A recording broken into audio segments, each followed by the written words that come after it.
Hi, folks. Mr. Ruley here for a special edition of Story Time on Wear Warm and Fuzzy Day. And of course, I have my warm and fuzzy winter vest on today. And I'd like to share a great book about kindness with you. This is called The Good Egg. Now, this is an interesting kind of kindness because it's really a story about being kind to yourself, primarily speaking. Anyway, of course, it shows kindness on a lot of different ways, but I want to focus on the idea of being kind to yourself. Now, in this story, the egg, I'm looking at my notes here, of course, the egg works really hard to be kind. He is a good egg. And all the other eggs in the carton, they aren't so good. They do some naughty things there, and he works really hard to help others be kind, but they don't always listen to him. Well, he gets stressed. He becomes very hard on himself about the whole thing, and he expects himself to be perfect and everyone around him to be perfect. Well, hey, not everybody is perfect here, but we should always be trying our best.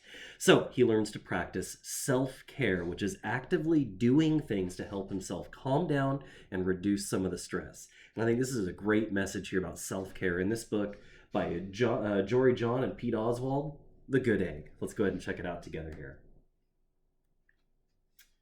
Let's look at all those good breakfast foods there. I love a good breakfast. All right, here we go.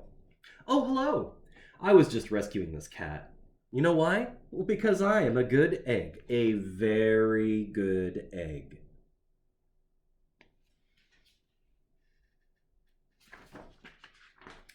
It's true. I do all kinds of good things, like I'll carry your groceries, I'll water your plants, I'll change your tires, I'll paint your house. If you need any help whatsoever, I'm your egg. Maybe this egg could paint our trees out here that color. I'd probably like that. I've always been a good egg. It's been this way from the start, even in my earliest days. Back at the store, there were a dozen of us, living together under one recycled roof. There was Meg and Peg and Greg and Clegg and Shell and Shelly and Sheldon and Shelby and Egbert and Frank and other Frank. I never thought about naming my eggs there, but I might start. The other 11 eggs weren't on their best behavior. They weren't exactly good.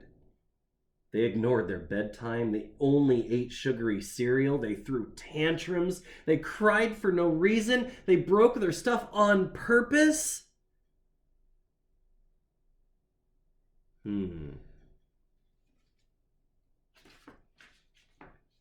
Meanwhile, I tried to take charge. I tried to fix their bad behavior. I tried to keep the peace because I was a good egg. A very good egg.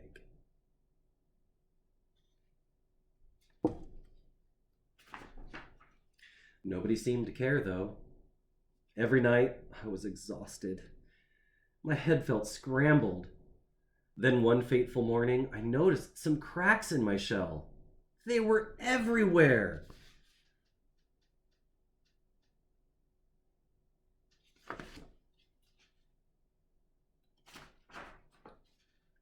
My doctor said it was from all of the pressure I was putting on myself. The pressure of making sure everybody was as good as me.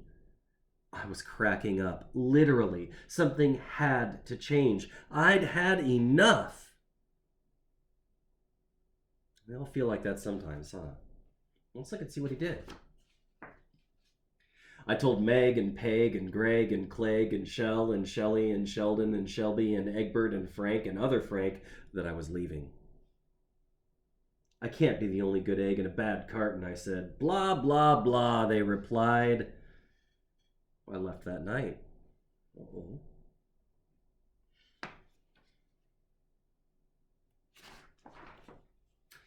I wandered from town to town. The hours became days. The days became weeks. I lost track of time. I was alone. Out there on the road under the stars, I really tried to focus on myself and what I needed.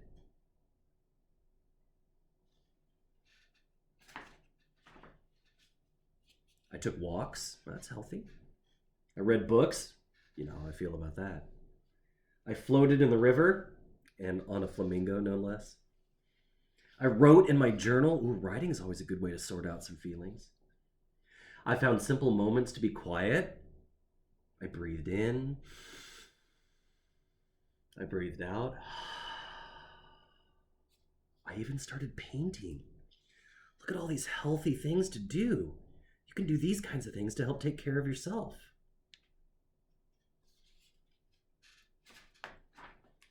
For once, I found time for me. And guess what? Little by little, the cracks in my shell started to heal. My head no longer felt scrambled.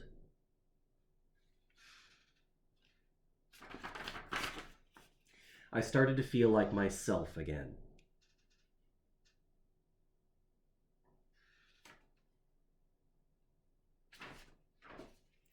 So, I've made a big decision.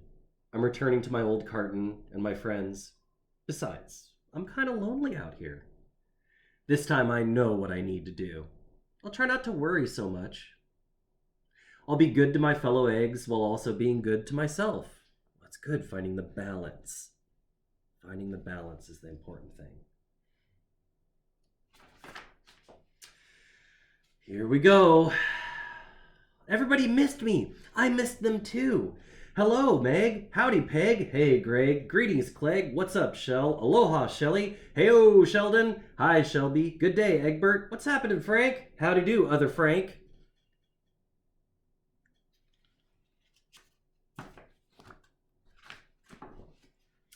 Sure, every once in a while, somebody's still a little bit bad, but it's not like before. Here's what I realized. The other eggs aren't perfect, and I don't have to be either. I'm okay with that. You always have to do your best, but you're not expected to be perfect, because no one is. Yep, the old carton is back together. We're a solid dozen again. It's good to be home. Like how he drew underwear on him. All right. Well, that is the good egg. And once again, the good egg is practicing self-care. Now, self-care is important. It's when you're taking good care of yourself. But it's kind of tricky there. It's not that easy because self-care is not indulging, overeating, sleeping all day, avoiding and ignoring your problems. That's not really self-care because that's not going to solve anything. Self-care is doing something to be healthy, right? It's getting good rest. It's exercising and eating healthfully. Those things can help you feel better. It's doing something fun. It's calming yourself down. Remember your breathing. It's a simple thing that really goes far. And also, it's accepting that you do not have to be perfect. You do always have to do your best. You have to. You owe it to yourself. You owe it to others to do your best. But you don't have to be perfect. No one is. It's not possible. So, let go of that idea of being perfect. Start embracing the idea of how you can healthfully take care of yourself and others around you. All right, folks, that was the good egg for today. Hope you enjoyed that story as much as I did. Remember to be kind to everyone around you, to yourself, and to the environment as well. Hey, take good care, everybody. Bye now.